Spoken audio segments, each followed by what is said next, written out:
नमस्कार सर, नमस्कार। एक्चुअली यहाँ पे जो जंतर मंतर पे अभी डॉक्टरों का पूरे ऑल ओवर इंडिया के डॉक्टर्स का धरना प्रदर्शन चल रहा है और किस बारे में है ये जो मेडिकल जो एजुकेशन की जहाँ बात आती है, वो लोग जो MBBS भी नहीं है, डॉक्टर भी नहीं है, उनको पढ़ाने का कुछ जो सरकार उनको एक राइट देना चाहती है या उनको ऐसा कानून बनाना चाहती है जिससे कि वो भी पढ़ा सके, तो वो गड़बड़ हो जाएगा पूरा का पूरा। डॉक्टर्स जब ऐसे लोग पढ़ाएंगे जो लोग खुद भी डॉक्टर नहीं है, तो फिर रिजल्ट क्या निकलेगा? आप जानते हो, इसी वजह से सारा एजुटेशन हो रहा है। पूरे ऑल ओवर इंडिया के डॉक्टर्स हैं, ये डॉक्टर्स के उनके जो सेक्रेटरी हैं। क्या सर अपना नाम, क्या नाम है सर आपका? मेरा नाम डॉक्टर अनूप सिंह है जी। आप अपना परिचय? मैं जनरल सेक्रेटरी हूँ, general secretary all India pre and para clinical medicals association का। जी सर, हम यहाँ इसलिए आए हैं जी कि मेडिकल कॉलेजों के अंदर पहले कुछ बिना MBBS करे हुए टीचर्स लगा दिए थे जी, लेकिन 2019 के बाद में ऐसा रेगुलेशन नेशनल मेडिकल कमीशन लेके आया जिसमें देश की जितने मेडिकल कॉलेज हैं उनमें मेडिकल एजुकेशन का स्तर बहुत अच्छा हो। एक CBME करिकुलम उन्होंने इम्प्लीमेंट किया, बहुत अच्छा था, जिसमें इन सबको धीरे धीरे हटा करके जो MBBS डॉक्टर नहीं हैं मेडिकल कॉलेज में टीचर लगे हैं उनको हटा करके और MBBS MD करे हुए फैकल्टी डॉक्टर्स को ही फैकल्टी अपॉइंट करें, इस तरह का लेके आए थे। लेकिन किसी कारणवश जो ऐसे लोग थे जिन्होंने MBBS नहीं किया, जो मेडिकल कॉलेजों में काम कर रहे थे, उन्होंने कोर्ट चले गए। कोर्ट जाने के बाद कोर्ट में उनको स्टे नहीं मिला, कोर्ट ने मना कर दिया और ये सब होने के बाद में वापस से फिर मिनिस्ट्री के कुछ अधिकारी हैं सर, जो एक बार लेटर लिख चुके और जब कोर्ट में केस चल रहा है फिर दोबारा से लेटर लिख चुके NMC के लिए कि आप इसको हटाइए, 30% करिए, वापस से 30% करिए, जो कि गलत है। हम इसके प्रोटेस्ट में यहाँ इकट्ठे हुए हैं और हम नहीं चाहते कि देश में ऐसी मेडिकल एजुकेशन डेवलप हो जहाँ पर ऐसे डॉक्टर्स बने जो किसी को ट्रीट नहीं कर सकें, क्योंकि जिसको पढ़ाने वाला ऐसा आदमी होगा जिसने कभी MBBS नहीं करी, जिसने कभी पेशेंट नहीं देखे, वो कैसे ऐसे डॉक्टर तैयार कर सकेगा? सही बात है। निश्चित रूप से हमारे देश में इतना अच्छा मेडिकल का सिस्टम है जिसको हम इन ऐसी जो है रेगुलेशन जो है इनको प्रमोट कर करके हम बिगाड़ना चाहते हैं, जबकि नेशनल मेडिकल कमीशन ने बहुत ही अच्छा करिकुलम तैयार किया है जिसको CBME के नाम से जाना जाता है। इसमें पहली साल से ही क्लिनिकल सब्जेक्ट्स जोड़ दिए हैं और जो डॉक्टर बनने वाले हैं भविष्य के, उनको ऐसा टीच किया जाएगा, उनको ऐसा इस तरह से ट्रेन किया जाएगा कि जैसे ही MBBS करके निकले देश के लिए सेवा करने के लिए तैयार रहें और देश के जनता को अपनी सर्विस दें और उनको अच्छा ट्रीटमेंट दें। लेकिन मिनिस्ट्री के कुछ अधिकारी बार बार कोर्ट पर और NMC पर और सभी जगह ये पत्र लिख करके ये दबाव डाल रहे हैं कि इस तरह के रेगुलेशन को जो है आप हटाइए, ये बेकार है और वापस से ऐसे 30% लोग वापस से फिर इस सिस्टम में घुसाइए, एंटर कराइए, जिनके पास में MBBS की डिग्री नहीं है और जिनके पास में MD नहीं करा हुआ है, जिन्होंने कभी पेशेंट नहीं देखे, उनको मेडिकल स्टूडेंट्स को पढ़ाने के लिए तैयार करें। तो कौन लोग कर रहे हैं, आपको क्या लगता है कौन लोग हैं? मोस्टली मिनिस्ट्री है। मिनिस्ट्री में जो, क्योंकि लेटर आता है वो अधिकारियों का आता है, उन्हीं का आता है, वो अधिकारियों का आता है। पर अब डेफिनेटली अधिकारी खुद कर रहे हैं या ऊपर से उनको वो है उनको आदेश मिले हैं, जो भी है सर। लेकिन आप ये हमारा लेटर में साइन किसके होते हैं उसमें? लेटर में किसी न किसी अधिकारी के होते हैं, सेक्रेटरी लेवल के अधिकारी के होते हैं। अच्छा, तो ये आपको लगता है किसी अधिकारी लेवल तक ही है या मिनिस्टर लेवल तक है? देखिए सर, ये आप सवाल करिए उनसे कि देश में इतना अच्छा सिस्टम चल रहा है जहाँ पर MBBS करे हुए MD करे हुए डॉक्टर्स आपके पास हैं, फिर आप ऐसे सिस्टम को क्यों ख़राब कर रहे हैं? जहाँ पर आप इतने मेडिकल कॉलेज खोल रहे हैं, अच्छी बात है और देश के लिए बहुत अच्छी बात है, हम चाहते हैं, हम इसको लाइक करते हैं। आपके पास डॉक्टर हैं, फिर डॉक्टरों को पढ़ाने वाले डॉक्टर क्यों नहीं करते? आप ऐसे सिस्टम क्यों ख़राब कर रहे हैं? तो वो ऐसा क्यों लाना चाहते हैं, क्या लगता है आपको रीज़न? सर, हर सिस्टम में कहीं ना कहीं कोई ना कोई एंटर करना चाहता है जो अयोग्य है, जो अयोग्य है वो। तो आप इसको भ्रष्टाचार की तरह देखते हैं? सर डेफिनेटली मैं यही मानता हूं कि अगर MBBS को पढ़ाने के लिए MBBS आपके पास अवेलेबल है और फिर भी आप उसको अपॉइंट नहीं कर रहे, ऐसे लोगों को प्रमोट कर रहे हैं जिन्होंने MBBS नहीं करी, तो ये भ्रष्टाचार है,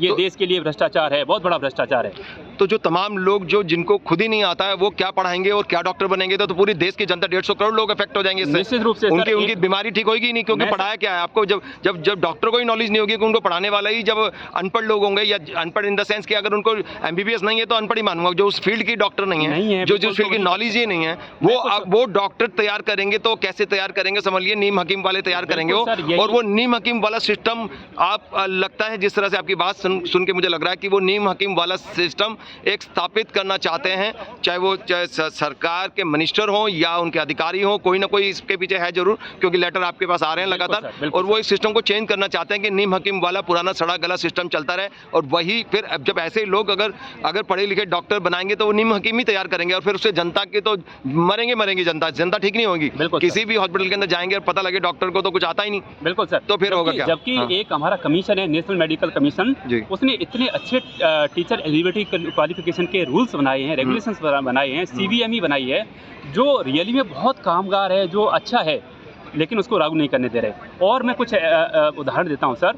एक वकील बनाना है आपको, LLB करानी है, तो LLB कराने वाले को पढ़ाने वाला LLB LLM में हो तो PhD होते हैं, वो ज़्यादा ठीक है। एक डॉक्टर जाकर के LLB कैसे करा सकता है? बिल्कुल। इसी प्रकार से एक पत्रकारिता का कोई कॉलेज है जहाँ पत्रकार बनाने हैं, तो पत्रकारिता में किसी ने अगर MD पोस्ट ग्रेजुएशन किया हुआ है, वो उन पत्रकार बनने वाले छात्रों को पढ़ाएगा तो ज़्यादा अच्छी तरह से पढ़ा पाएगा, जबकि as compare to doctor. Definitely. दूसरी सबसे बड़ी चीज़ है कि डॉक्टर का जो प्रोफेशन है उसमें तो जनता की 150 करोड़ लोगों की जान खतरे में पड़ जाएगी। बिल्कुल सर। अगर डॉक्टर की जगह अगर कोई पत्रकार होगा या फिर कोई मान लो आप अगर जो एग्जांपल दे रहे हैं कि अगर वकील को भी अगर दूसरा कोई बंदा पढ़ाएगा तो भी चल जाएगा, उसमें एकदम से कोई ना मरे शायद, है ना, कि वो तो कि चलो वकील गलत आ गया तो चलो हार जाएगा, कि दोबारा लड़ सकता है, किसी और से लड़वा देगा। यहाँ तो बंदा ही मर जाएगा। अगर डॉक्टर की जगह कंपाउंडर अगर चीराफाड़ी करने लग जाएगा या फिर वो मेडिकल ट्रीटमेंट देगा तो क्या देगा? वो व्यवस्थाएं बेकार होंगी। हाँ,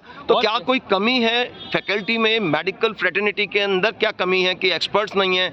क्या रीजन हुआ कि सरकार को ऐसा करना पड़ा? आपको क्या लगता है कि क्या कमी है एक्सपर्ट्स की? कमी नहीं है। आज की तारीख में देश के अंदर इन विषयों में सब जगह पोस्ट ग्रेजुएशन हो रहा है, सब जगह पोस्ट ग्रेजुएट जो है फैकल्टी बाहर कंप्लीट करके निकल रही है, सब जगह है जी। एक पोस्ट निकलती है उस पर 10 मेडिकल पर्सन मिल जाते हैं, फिर भी एक आप अगर अनुपात रख रहे हैं 30% को लेंगे, एक रिजर्वेशन कर रहे हैं, तो ये गलत है। 30% का क्या सर ऐसा है, पहले 30% का रिजर्वेशन कर दिया था कि नॉन मेडिकल पर्सन को 30% लेंगे। क्यों 70%? पता नहीं सर, ये तो बिल्कुल ही नहीं होना चाहिए। 30% भी क्यों? ये इसलिए कहते थे कि देश में ऐसे डॉक्टरों की कमी है। कैसे डॉक्टरों की? जो मेडिकल से नहीं है, जो मेडिकल एनाटॉमी में, फिजियोलॉजी में, बायोकेमिस्ट्री में MD MS करे हुए ऐसे डॉक्टर कम हैं, लेकिन आज की तारीख में सर ऐसे डॉक्टर बहुत हैं। अच्छा, आपके कहने का मतलब है कि वो उस समय बनाया था उन्होंने रूल जब थोड़े से उनको लगता था कि जो एक्सपर्ट्स की जो सीखे हुए कमी है तो उसमें उन्होंने बना दिया, लेकिन अब तो बहुत है। आज की तारीख में सरकार ने भी इतने कॉलेज खोल दिए, इतने पोस्ट ग्रेजुएशन के, प्राइवेट भी बहुत सारे कॉलेजेस हैं, बहुत सारे हो गए, PG करके बहुत सारे लोग आ रहे हैं। और नेशनल मेडिकल कमीशन ने इतना अच्छा कर दिया सिस्टम, उसको वो 30% को कम करके 15% पर लाए थे और कुछ सब्जेक्ट में कम कर हटा दिया था। लेकिन वापस से वो कोर्ट गए, कोर्ट ने भी स्टे नहीं दिया, कोर्ट ने भी यही कहा कि नहीं, ये ठीक नहीं है, डॉक्टर को पढ़ाने के लिए डॉक्टर ही होना चाहिए, वो भी क्वालिफाइड डॉक्टर, एक्सपर्ट्स होने चाहिए। लेकिन बार बार ये मंत्रालय इस तरह से कर रहा है जो गलत है, और हम ये चाहते हैं सर, एक और मैं इसमें ऐड करना चाहूँगा, अगर एक डॉक्टर से गलती होती है तो उसका एक रजिस्ट्रेशन है। अगर मेरे से गलती होती है तो मेरा रजिस्ट्रेशन है, जिसको NMC, मेरी जो कमीशन है, चाहे स्टेट का हो चाहे इंडिया लेवल का हो, वो मेरे उसको रद्द कर सकता है। ऐसे लोग जिससे गलती हो जाए उसके पास कोई रजिस्ट्रेशन ही नहीं है, उसका कैसे रद्द करेगा? तो ऐसे, क्योंकि BSc MSc करे हुए लोगों को ना कोई रजिस्ट्रेशन है, नहीं किसी पैथी में उनकी तो कोई एक्सपर्टीज भी नहीं है, वो कैसे पढ़ा सकते हैं? एक मेडिकल के स्टूडेंट को कैसे पढ़ाएंगे वो लोग? बिल्कुल सर, BSc MSc पढ़े हुए स्टूडेंट जो कॉलेज लेवल के स्टूडेंट कैसे पढ़ाएंगे उनको? हम ये चाहते हैं, हम मंत्री जी, ये कहीं ना कहीं ये चीज़ तो नहीं है उसके पीछे की जो बाहर जो लोग गए थे विदेशों में जो डिग्री प्राप्त करके आते हैं उनको MBBS के बराबर नहीं माना जाता, उनकी डिग्री को, उनको अलग से एक क्वालिफाइंग एक वो जो टेस्ट कराना पड़ता है, उसमें भी वो फेल हो जाते हैं। तो उनको कहीं ना कहीं उनको अकोमोडेट करने की गेम तो नहीं, क्योंकि बाहर जाके पैसा खर्च करते हैं तो यहीं पे अकोमोडेट करा जाए कुछ ऐसा। और काफी लोग उनके पहले भी शोर मचा रहे थे कि हमें इसमें अकोमोडेट करा जाए सिस्टम, तो कहीं वो चीज़ तो नहीं है सर जी। वो फॉरेन ग्रेजुएट्स हैं, वो MBBS करके आए हैं, वो आए, उसमें कोई दिक्कत नहीं, उन्होंने MBBS करी हुई है, उसमें कोई इश्यू नहीं है। लेकिन जिसने MBBS करी नहीं, BSc MSc वो तो वो उसको कर रहे हैं, और उनको कमेंडेट करना है, उसमें कोई सब्जेक्ट की नॉलेज भी नहीं होगी उनको तो डिटेल। तो मेरा निवेदन यही है सर, आपके जरिए मंत्री जी से निवेदन है, उन अधिकारियों से निवेदन है कि इस तरह से देश के साथ खिलवाड़ न करें। और ये आपने इतना अच्छा सिस्टम डेवलप किया हुआ है, नेशनल मेडिकल कमीशन बनाया है, तो उसको अधिकार दें सर, उसको काम करने रिकमेंडेशन को माने, उसको काम करने दें। नेशनल मेडिकल कमीशन को काम नहीं करने देंगे फ्रीली, किसी भी कमीशन को काम नहीं करने देंगे तो बेचारा वो अपंग हो जाएगा। बिल्कुल। और हम ये चाहते हैं कि मेडिकल एजुकेशन का स्तर बढ़े, CBME से बढ़ रहा है, बढ़ना चाहिए, अच्छा होना चाहिए, बढ़ा रही है, ना ये घटना चाहिए, अच्छे ग्रेजुएट्स निकाल रही है। आप उसका सपोर्ट करें, आप उसकी मान्यताओं को जो टीक हुई है उसको मानें, ये हमारी विनम्र प्रार्थना है। और हम आपके जरिए जनता तक पहुंचाना चाहते हैं, मंत्री जी तक पहुंचाना चाहते हैं, उन अधिकारियों तक पहुंचाना चाहते हैं जो इस तरह के बार बार किसी 4 आदमियों के कहने पर इस तरह के लेटर लिख देते हैं जो कोर्ट को भी इफेक्ट कर रहे हैं और जो NMC को इफेक्ट कर रहे हैं और पूरे देश की जनता को इफेक्ट कर रहे हैं। बिल्कुल, देश की जनता तो फाइनली इफेक्ट होगी कि 150 करोड़ लोग प्रभावित होंगे। आज नहीं, वो तो होंगे ही, क्योंकि जब उनको ट्रीट करने वाले जिनको वो भगवान समझ के सब कुछ उनके ऊपर छोड़ देता है पेशेंट, पूरी फैमिली कहते हैं कि अब डॉक्टर ही बचाएगा हमें, तो वो पढ़ा जो डॉक्टर पढ़ के आया वो कुछ और ही पढ़ के आया तो वो क्या बचाएगा। तो वो तमाम चीज़ें हैं अपनी जगह। फिर दूसरा, देश का जो एक्सेलेंस लेवल है वो आगे तो बढ़ नहीं रहे हैं, पीछे और जा रहे हैं। तो जो ऐसा करने से निश्चित रूप से पीछे जाएगा। पीछे जा रहा भारत। हम जिस लेवल की एजुकेशन चाहते हैं मेडिकल कॉलेजों में, मेडिकल एजुकेशन का लेवल चाहते हैं, जितना रिसर्च, बिल्कुल डेफिनेटली रिसर्च कैसे करेंगे वो लोग, रिसर्च तो कर ही नहीं पाएंगे जब रिसर्च स्कॉलर से पढ़े ही नहीं आप, PhD होल्डर से पढ़े ही नहीं आप, रिसर्च स्कॉलर से नहीं पढ़े हैं तो आपको आते भी नहीं होगी रिसर्च करनी। एक BSc से पढ़ा हुआ बंदा रिसर्च कैसे करेगा इस टॉपिक पे, मुझे बताइए। ग्लोबली आज की डेट में इतनी रिसर्च हो रही है पूरी दुनिया में, मेडिकल की क्लिनिकल रिसर्च नहीं कर पाएगा, नहीं कर पाएगा। कोई साइंस की जो बायोलॉजी की है, जूलॉजी की, वो कर लेगा, नहीं करेगा सर। एक्यूमेन होता है, BSc का बंदा कैसे करेगा रिसर्च। लेकिन मेडिकल की क्लिनिकल रिसर्च में वो अपना योगदान नहीं दे पाएगा, क्लिनिकल भी नहीं कर पाएगा, वो थ्योरेटिकल भी नहीं कर पाएगा, क्योंकि उसको BSc बंदा एक नॉर्मल सर्कमस्टांसेस में भी PhD नहीं होता। PhD में और एक BA के अंदर, मैं दूसरे लाइन से बता देता हूँ आपको, BA और एक PhD में बहुत फर्क होता है। रिसर्च स्कॉलर की एक अलग से एक्यूमेन होता है, वो अलग से एक उसकी फैकल्टीज होती हैं कि डेवलप की वो कितना कर सकता है, कितना रिसर्च के लिए अलग एक बंदा मेंटल फैकल्टीज चाहिए उसके लिए, और सबका कितना फायदा उठाया जा रहा है। और विश्व गुरु बनने की बात कर रहा है हमारा देश के विश्व गुरु, क्या एक व्यक्ति को विश्व गुरु बनाओगे क्या?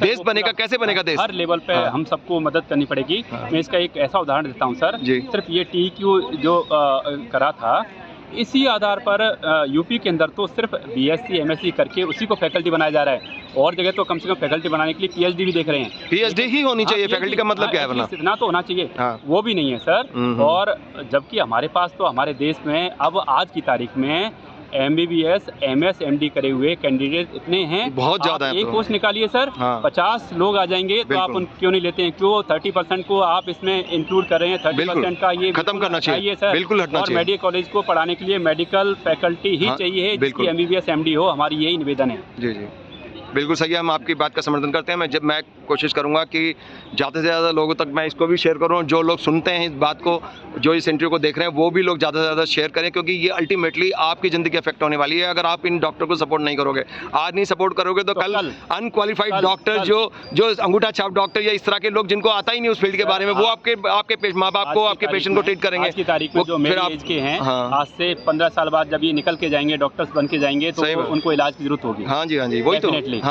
हर एक को आज फिर क्या करोगे? इलाज की जरूरत फिर वही मिलेगा जो अगर आज सपोर्ट नहीं करोगे इन डॉक्टर्स को तो कल आप ही भुगतोगे। निश्चित रूप से आप हमारी इस बात को मंत्रालय तक पहुंचाएं सर, और हम ये चाहते हैं कि इस तरह की जो है मेडिकल एजुकेशन का स्तर गिरा रहे हैं उसको कैसे करके रोका जाए। थैंक यू सो मच, बहुत बहुत शुक्रिया, थैंक यू।